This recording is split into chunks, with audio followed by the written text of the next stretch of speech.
always know Tien was around when I hear like Nacho Libre songs blasting in from the lab. Nacho!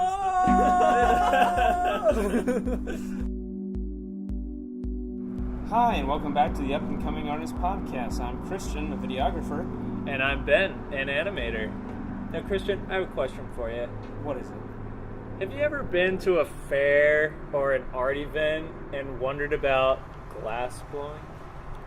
Yes, I have. When I watch glassblowing, it seems to me like some kind of wild, crazy dance where they're sculpting, but they're doing it so fast. And the things they make are just, it's hard for my mind to be able to bend around how they get that done in the time that they get it done. Yeah. In case you haven't listened to the podcast before, we're all about the visual, literary, and performing arts. And I think what you hit on just now, Christian, is exactly what we want to talk about. Not only is glassblowing a visual art, but even I feel, and we'll talk to our guest about this, but the creating of it is almost a performing art in itself. So we will bring on our guest now, Tien Do. Hello! Hey, welcome to the podcast, Tien. How you doing? Oh, I'm good, girl. We're going to have fun tonight. Yeah. It's getting tasty in here. Oh, this luscious smoothie. Ooh. So good, yes. Everything's just perfect today. Except for maybe our audio quality as we're testing it out here. We'll see what happens later in this program. Yeah, exactly. So, Tien, how you doing, man? I'm doing good. How you guys doing? Pretty well. Yeah, Pretty we're well. good. I'm super excited to be on this podcast. Man, this is awesome. Yeah. Well, thanks for coming on. So, for those listening at home, Tien and I met at Cal State Fullerton, which is where I meet a lot of my artist friends. And the legendary Tien Do. Oh, yeah. Fedic. Oh, yeah, that's right, yeah. Who's we probably mention on this podcast in every episode at some point. I know you have a lot of good Andy stories, but we'll save them. So we want to talk about you. Oh, thank you. Yeah. So, since we brought up and kind of alluded to you and glassblowing, could you talk about what first got you interested in it, and then the whole process of glassblowing as an art? Well, it's a funny story. I actually got into glassblowing as an accident. I was waitlisted in the intro to Maya class. I was number one. I was like, yeah, I'm going to get into this. And like, I didn't get in. So like, immediately I tried to scavenge for a class. Yeah, I found glassblowing and I just never left. It was like, for me, it was a test of like, I like to at least have a better understanding or better use of this material, but for glass, I'm still fighting it. I'm still learning new things. It's crazy. That's awesome, man. So, since Christian and I know absolutely nothing about glassblowing, Yeah. can you talk about the whole process of it? Like, from the very beginning of making anything to bringing that thing to completion. And please assume that we know nothing because Yeah, we really don't. We really know nothing yet. Well, like every other artist, we have a sketchbook. Unless you're me, then you don't. It's funny, I don't use sketchbooks, but we get to that. For me, like, it starts out with really roughing out the form, like, basically dissecting what you want to make to its basic form and then building off of it, depending on your use with this material.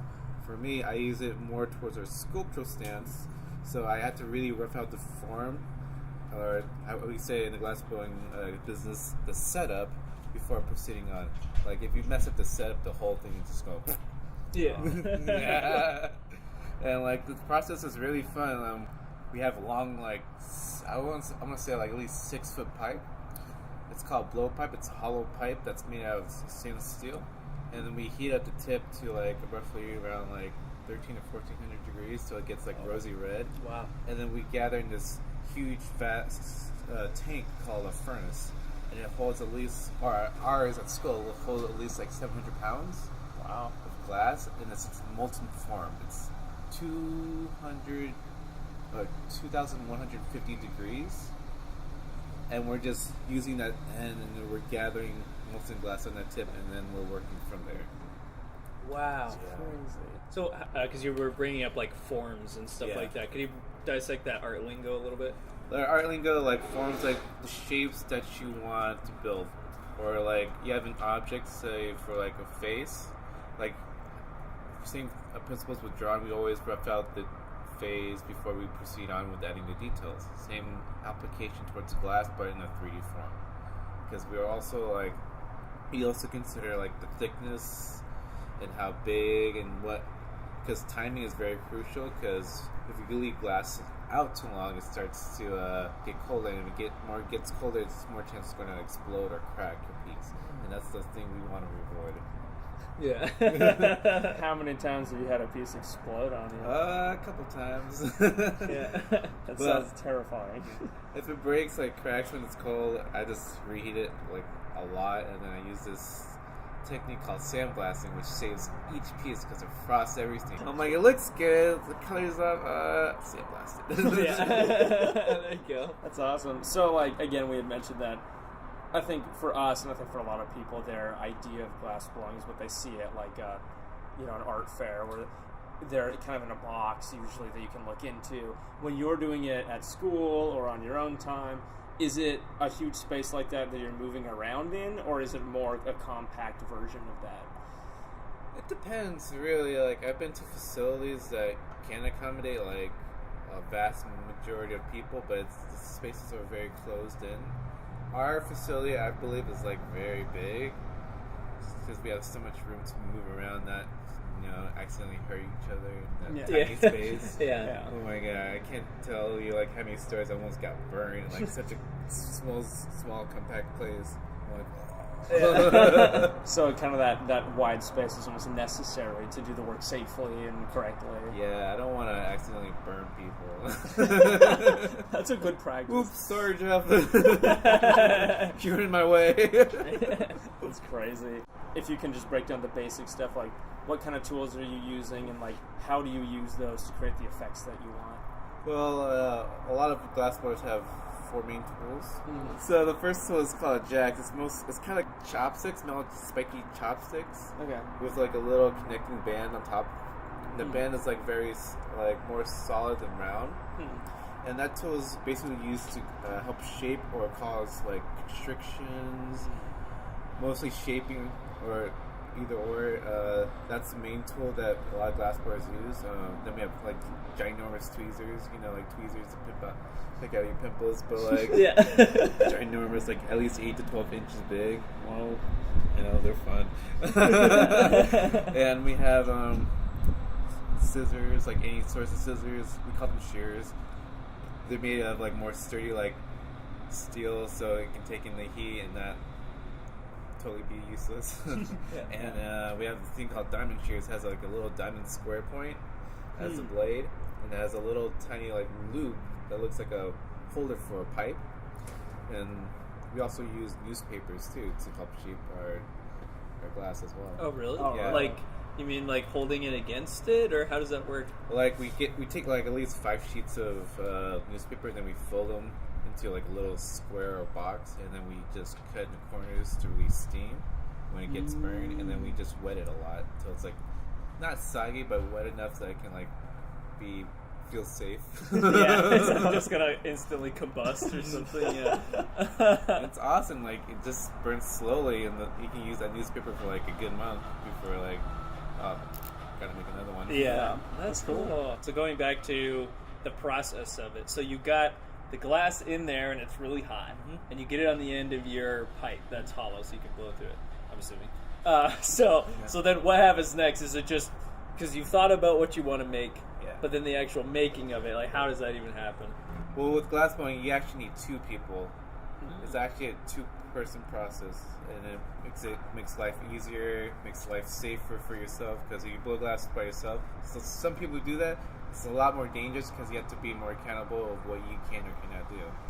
So since having 2-person, like it helps me, like I'm on a bench with all my tools, and it has a mechanism that allows me to roll the pipe backwards and forwards, and it has a little space for my assistant to blow while I roll backwards and forwards as I manipulate or shape the form that I want as he blows and inflates it. Got it. Yeah. So someone else is blowing while you're doing the shaping of the actual glass. Okay, cool. And sometimes we take turns taking heats. Like we have to reheat the the glass, and it's in this little furnace. You're gonna laugh. It's called glory hole.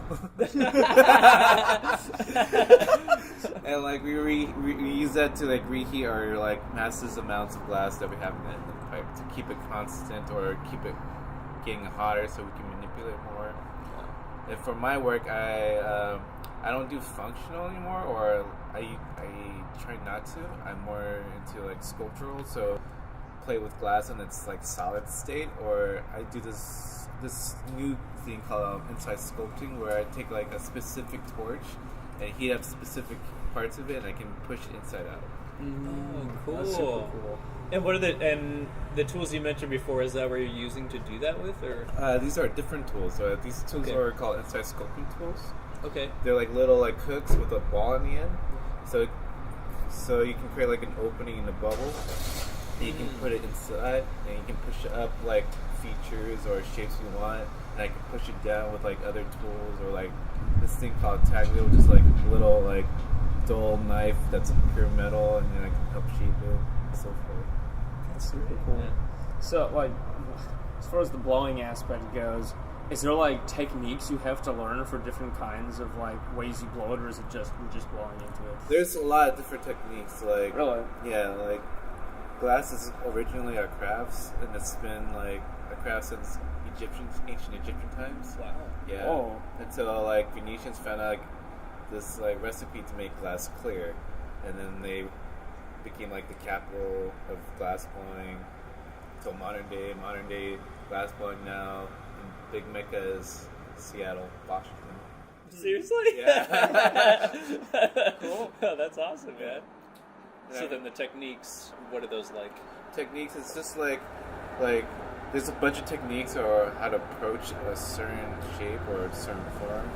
There's like a lot of ways of doing it, but that technique is like based off how like what works better for you, or what type that seems more interested to your liking. Like with like say for goblet making, like making wine glass, there's like a bunch of techniques that you can approach in order to make one. Like you make one out of pieces and assemble them, or you can make one all on the pipe. Like it's up to you.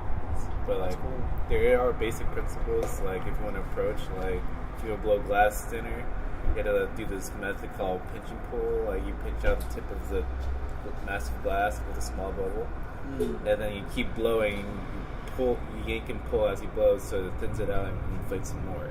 So you're creating thinner glass that way. Oh, that's cool. That's super crazy.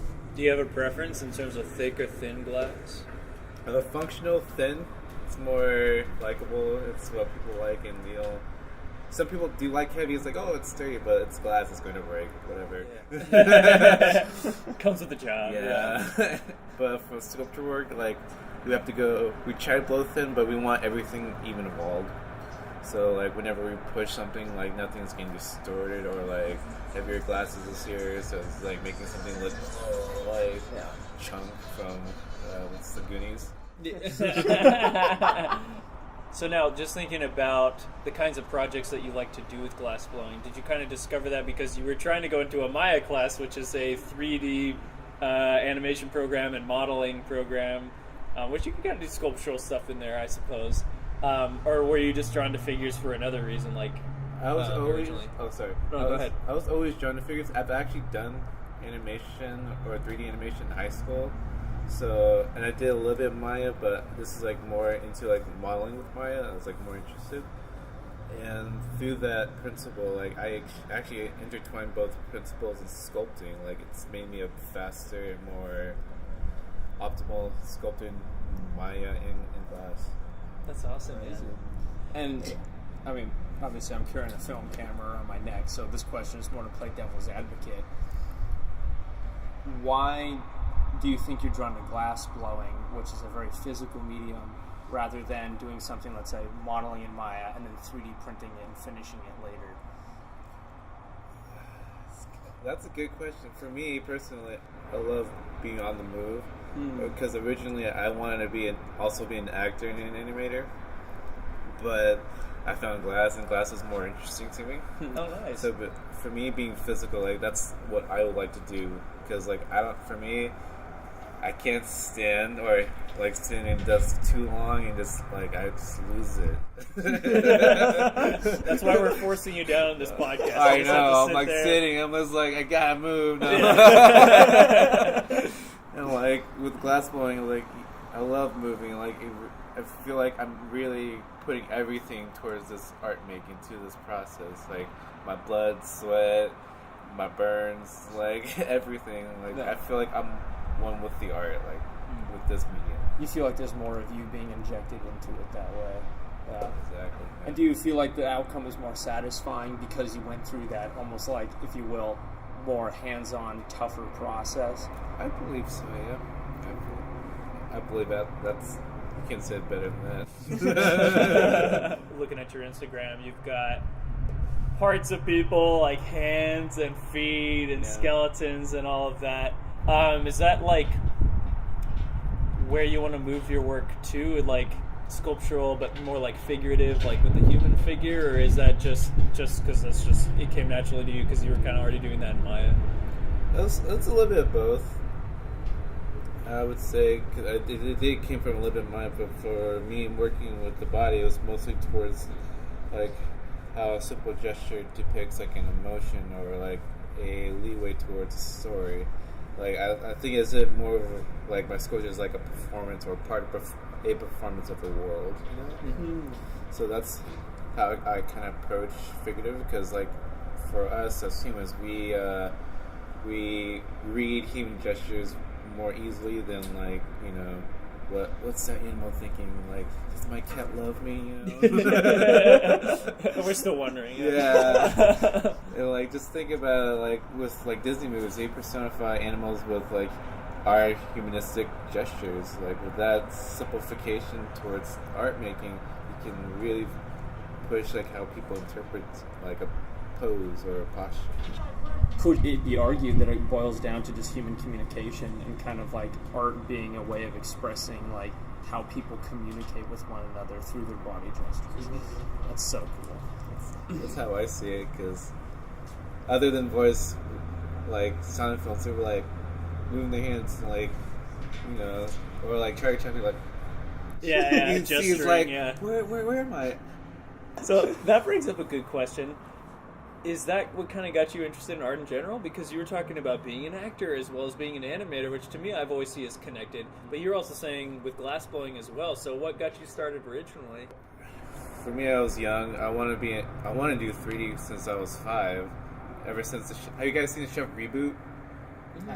It's like one of the original, I think original like 3D TV shows, and there was 2 of them. It was Beast Wars and Reboot.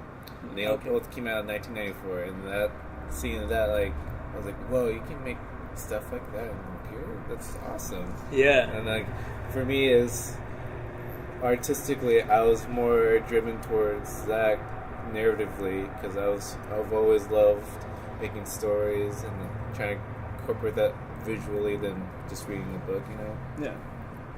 So I started with that and drawing Gundams. I drew a lot of Gundams. Yeah. Then like I figured out how to do like Master Chief from like Halo, and people were like, "Can you draw me that?" I'm like, "Sure." And then it went on to Ninja Turtles, and then I feel like maybe I want to be an artist. It happened pretty naturally, you'd say. Just like your natural tendencies, things you were interested in as a kid, kind of led you to be like, oh, maybe I could just do this. Yeah. Very cool. I feel like I was very, very more artistic, just because, like, compared to my other members of my family. For you guys who don't know, I am Asian. So let's leave it at that. So you were talking about being influenced early on by animation, and then pursuing that even up through college. You're still in college now. You got one more semester, right, or 2, or whole year? I have one more semester left. In the real world. So before I get into that, when did you get into acting? Because you said you were kind of interested in that too. I did a little in high school. I did I think 1 semester. It was my senior year. And then I proceeded on taking 4 or 5 additional classes in CSUF. And I just I don't know. I've always had the interest because when I was 5, I was like, that'd be cool to be an actor. But then in college, it was like, it's hard to be an Asian actor. Yeah. No, for real. That's dealing with bigger problems than like maybe we'll get into in this podcast. But yeah, that's a big obstacle, right? It's a huge obstacle, and that kind of deterred me away from it. But maybe one day I can go back and learn how to act. Keep the dream alive. Yeah. So then, just thinking about that, did that play into your animation and how you animated? For me, it's like more like sculpting, towards sculpting like posture and positions, and I believe my acting like has helped like my animations. I feel like my experience or my go down with wanting to be an actor has very impacted my outlook towards art. Yeah, I know for me, like I feel like it impacts. Obviously, I said I'm a videographer. I use that. I mean, that term is going to kill people when I mention this. I want to make films. It doesn't matter what they are. It doesn't matter if they're corporate. It doesn't matter if they're artistic. But to me, acting super helps in that. Like when I'm writing a script, for example, you can feel like the way the feeling's supposed to be. You kind of take on that posture. And I think it really does add to what I do. And so I want to turn that into a question to you. Do you feel like while you're working on a piece, do you feel like even if you're not physically mimicking what you're trying to do with the glass, you feel like those emotions that you try to conjure up in acting come up while you're working with the glass? Oh, yeah. Like, glass smells the fear. Like, to be honest, like, if you're stressed out, the glass will know you're stressed out and will react. We have this saying with me and my friend, like, you can't polish a turd.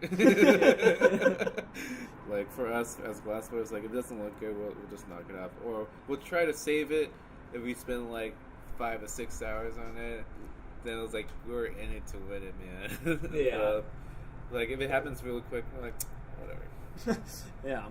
So, like, while you're working on it, let's say you have your assistant, if it's a 2-person job, and you're working on it, you let those emotions flow through you as you're working on the glass, or that's just more in the back of your mind while you're focusing on the craft itself? It depends how stressed out I am. If I'm just, like, it's the back of my mind, I just do my motions, just do it. Or if I'm working, like, I don't know, 4 hours straight on a piece, which has happened, I'm just like, the glass starts reflecting that a lot, and I'd be like, I need a break. That's the emotions of frustration that all of us feel. So transitioning now into kind of what you're doing in school and how you've been kind of building both together into what you mentioned to me before the podcast, kind of moving into maybe a new direction for both your 3D animation and glassblowing, which is like AR, and how those can meet somewhere. Yeah, I've been recently interested in AR because for me, like, I can actually incorporate 2 sides of my world into one and probably make something different, because that's like the hardest thing as an artist, is making something different. But like with this concept AR, copyright, with AR, like, I can really like connect these two, because I can use glass as an optical lens to like another world, or continue on with the figurative stuff that I love doing. And with AR, I can create like an environment, like, or an animation that's growing within, or with one of my sculptures interacting with the environment. Like, I can now incorporate that for the audience to see. And the reason why I chose AR, because like it's more accessible to like everyone, rather than VR is like, oh, I need goggles. Yeah. How does AR differ in terms of process from maybe things you've done before, or does it? Oh, there's a lot of plugins. It's like, I'm still learning it, but I just finished like all the plugins, and I did like a test of like connection between Unreal. I'm using Unreal Engine towards my phone, and it works. And I'm like, yes, now I can start building. So there's a lot to do, but from what I've seen, like, it's just, if you can import your characters from Maya, I think you should be fine. And from like what Andy has told me, is like lighting is like quite similar to like Maya, so I should be fine, hopefully. That's cool. Yeah. The only thing I haven't researched is how do I make this into an app on Google? Yeah. There you go.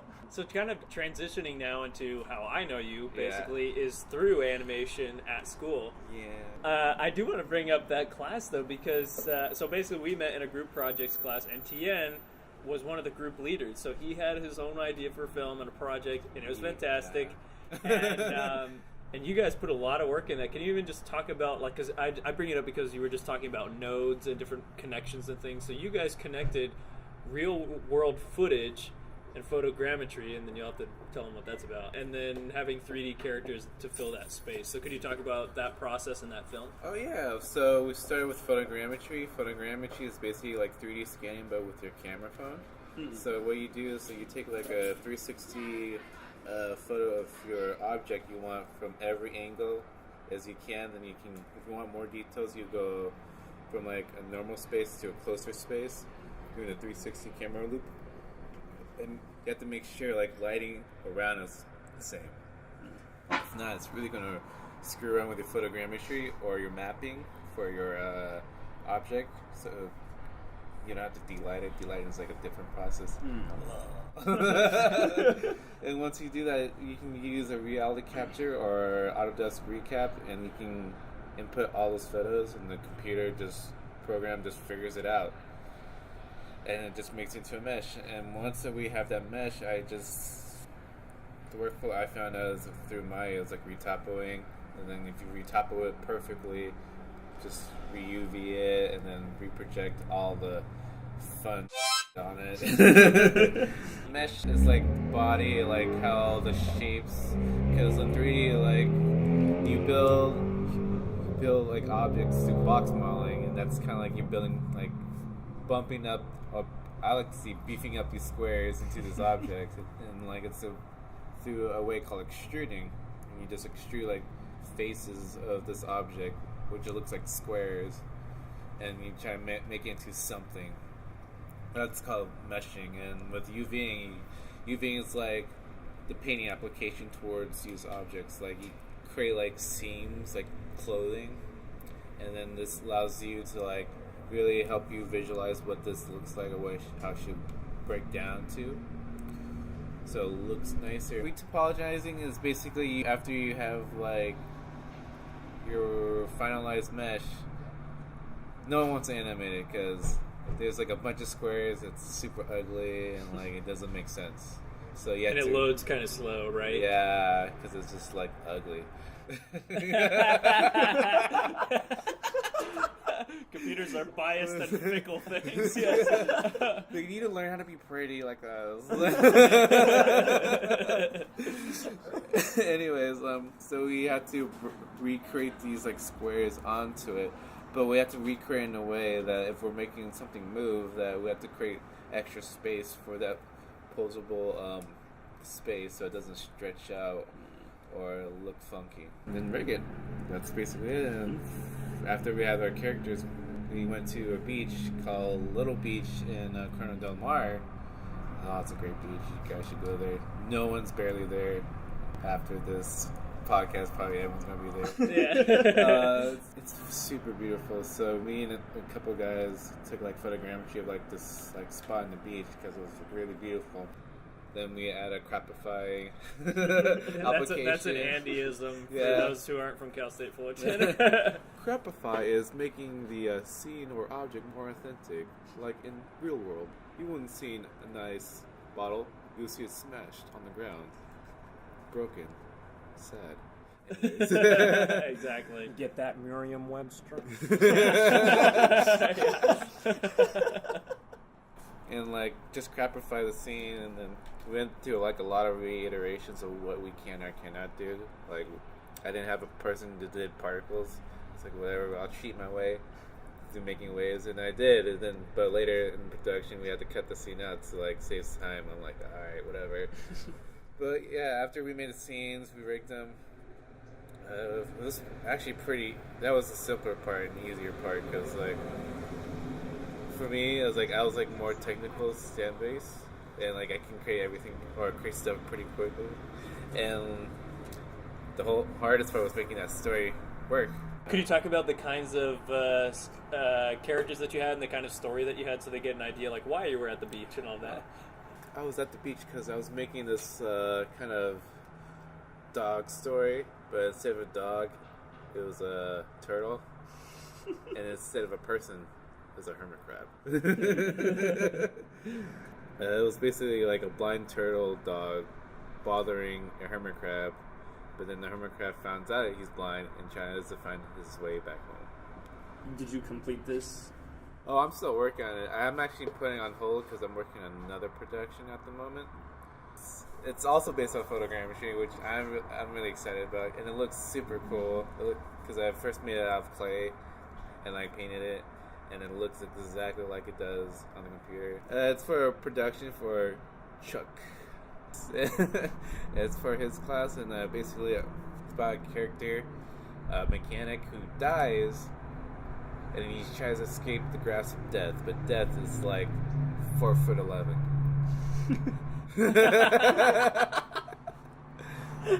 So he just has to jump really high. Yeah. And escape. Yeah. It's funny. Yeah. So far, I finished the layout, or most of the animation. I thought originally it was going to be like a minute and a half. I was wrong. It was like 4 minutes long. Oh my god. And I did like a lot of animations for it. I'm like, ah. I feel like that always happens with student films. That's slugging, jeez. Anyway, hopefully it's a fun, good story, yeah. Yeah, that's awesome. I'm sure we'll ask you again, but where can we go to see these when they are released? I'll probably put on like YouTube, whatever. So I know we kind of talked about this with you getting into AR with glass blowing and stuff, but where do you want to take your art in the future, since this is your last year of school and then you'll be moving on for the rest of your artistic career? The future. Yeah, so yeah, where do you want to take your art to? I'd like to go to grad school. I'd like to really reinforce and redevelop like these massive ideas that combines these two lifestyles I have. Because I don't mind working for an animation department or animating for whatever, or making glass for stuff, but I just like to continue on developing this since I have it fresh in my mind. I don't want to kind of lose it. Maybe we should get a sketchbook. Bring it all around, yeah. Speaking of the two art forms that you love, I'll start with glass blowing. Why glass blowing specifically? I know you kind of found your way into it in college, but why not do other kinds of sculpture? Why not, do something else that's kind of hands-on and physical? What specifically about glass blowing draws you to it? Funny you say, I also do metalworking as well. Really? Yeah, I do welding and metal bending, and I've done a little forging, so that's kind of fun. Could you describe those really quick? Forging is like basically like getting a metal stock of mild steel and getting it really hot and beating the crap out of it to a form. Like blacksmithing. Yeah. Okay, I get what you're saying now. Yeah. And then welding is like taking this like, it's called a rig or a TIG. These are machines made to like fuse like metals together, even though they're separate, and it goes like very high temperatures, like almost as I think hotter than glass blowing. Like you have to wear protective eyewear, or you'll be blind if you don't use it. Jeez. Yeah. Oh my gosh. And that's fun. But back to glass blowing. What attracted me more about that? It was for me. It's like glass. It's like animation, but the complete opposite. Because with glass blowing, it's like you're creating something that's organic, that's moving all the time, into something static. Whereas animation, you're creating something static into something organic or moving. So that contradiction really interests me. Working with this really organic material that's fighting you or like going somewhere. Because like with glass blowing, you always have to keep it turning. You have to keep it turning left to right to make it on center. And like if it doesn't, it's gonna slump over or like go that way. Just like I really had to devote my time, my attention toward this in order to become something I want to be. Do you think that almost because like one is, you said, is almost the opposite of the other, that by reverse engineering the process of both, it's helped the other become stronger? Mm-hmm. Exactly. I want to talk about the projects that you've done, because like we were looking at the hands and feet and all of that sort of stuff, but just like I want to hear more about those, like how you even make a foot or a hand, or all that kind of thing. That's a good question. Actually, this summer, I've been working on figures, but like on how I'm training to figure it out. But I went to Seattle to this glass school called Pilchuck. It's very notorious for bringing in famous artists for students to become an understudy for. And I took the understudy of this famous artist named Martin Janicki, and he's really well known for creating figurative sculptures that are very humanistic. Check him out; he's pretty cool. And like through his guidance and through his processes, I was able to really revisualize how to set up, as I mentioned before, the glass before manipulating it. Like with the hand, like it's all like one blob of glass, like no parts, like. And no special torches, just reheating it. So I'll start with like a little blob, and I'll separate into like a tapered end to make the wrist, and a little blob for the palm. I heat that little ball up, and I smash it in like a little angle, like this, and then I round out the edges, so it rounds it out to become this bottom part of the hand, like kind of nearby the wrist. Yeah, and then I just go back into this glory hole and I heat up the rest of this. I'll stretch it out and I'll cut it to make the form I want. I'll cut out the thumb, then I'll make the ball of the palm right here in one go, and I'll reheat this part up. I'll stretch it out even more, and I'll cut it to the lengths I want. Yeah. And then I'll start to cut the fingers. Like I cut it half, then the pinky, then the index finger. And then I have the fingers right here, and I just heat up the tips, and I just pull them out to the lengths I want, and I cut them off. And to make the knuckles, I get everything hot, and I just tweeze them with the tweezers, and I can make a hand. Wow, that's cool. And the feet, same thing? Feet, same thing. It's a little different setup. There's different ways to make the feet, but it's the same setup. Like, I create the pre-form of it first, and I'll stretch it out, clip it, but making the ball is like the hardest part of making a foot, because if you get that wrong, it's just going to look super ugly. Like, you have to make that ball first before you stretch out the toes and everything. Crazy. And I mean, the way you're describing it and the way it looks online, you make it sound so easy, you make it look so easy, but if anything, that should just be a testament to the skill that you do have. We want to talk with you for a second here about the fact that, hang on, once this guy's gone. Man, he's so fast. Yeah. It's like Speed Racer. I'm just keeping this in the podcast. All this is good stuff. But yeah, we want to talk to you for a second about you were in the paper.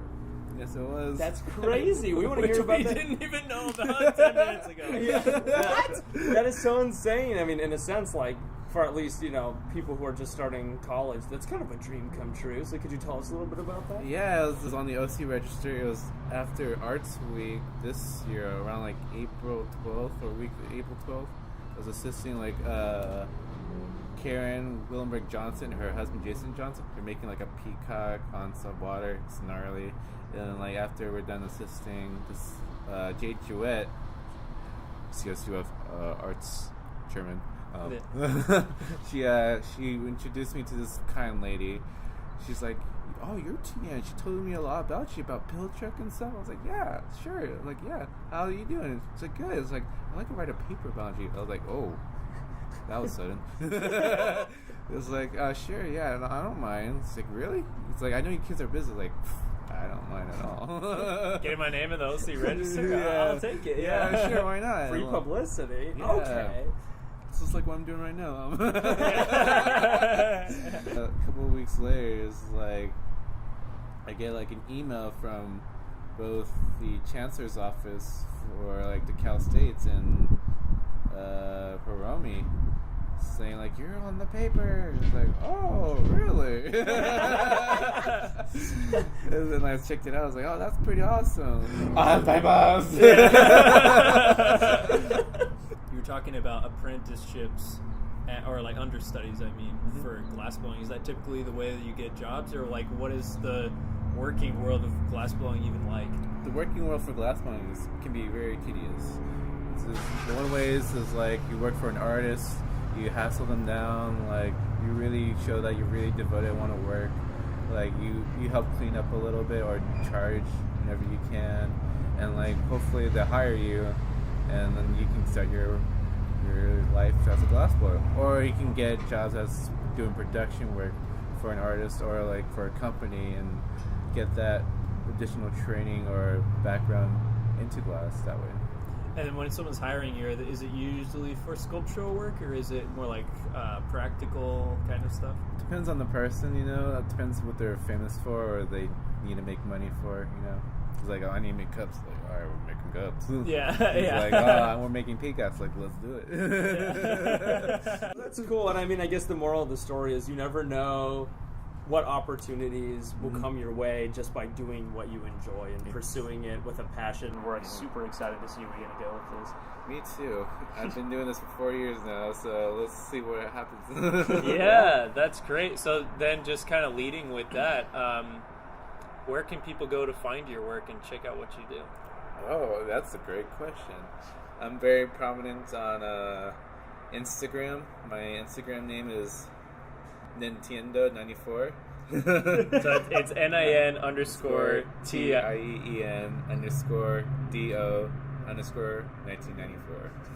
Yeah, that's awesome, man. I'm gonna have 2 undergrad shows next semester. Oh yeah, hopefully. can you talk about that really quick? Yeah, one of them is gonna be based off of perception of death, but on the more stylized and narrative basis of animation. So we're gonna have death in like seasons of the world, but like not doing anything, just exploring the world like as it is. And the second one is gonna be the AR piece with glass. It's gonna talk about more towards like the mythology of nymphs and how they recreate the world when it's about to be doomed. So yeah, That's Super great, cool. man. Cool. Is there anywhere people can go to get more information on how they can see these shows or where to go for all that stuff? Instagram is the best place. I'm always on Instagram all the time, and if you have any questions, I'm more than free to answer any of them.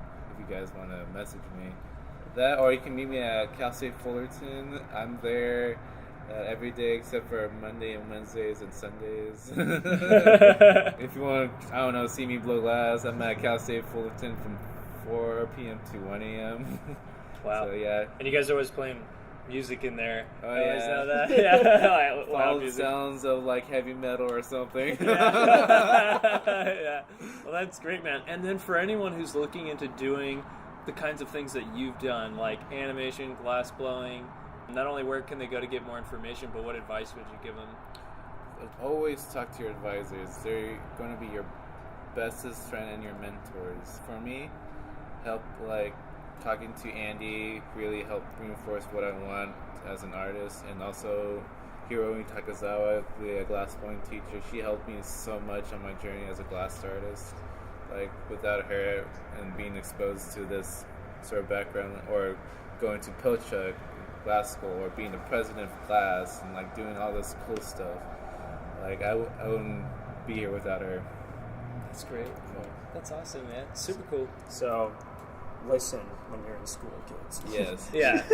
Don't slack off. Really don't. It's like you're an adult now. It's like this is your opportunity to make it big and like what you love. Oh, also, don't take critiques harsh. They're just there to make you better. No, that's great That is really advice. good advice. And always ask for critiques. Like, I ask for critiques 24/7. Like, talk to your grad students. They have the best critiques ever. And they're, like, the coolest people. Well, cool. Thank you so much for coming on the podcast. We were so glad to sit down and chat with you. My pleasure. It's been fun. It's awesome. Thanks, man. We appreciate it.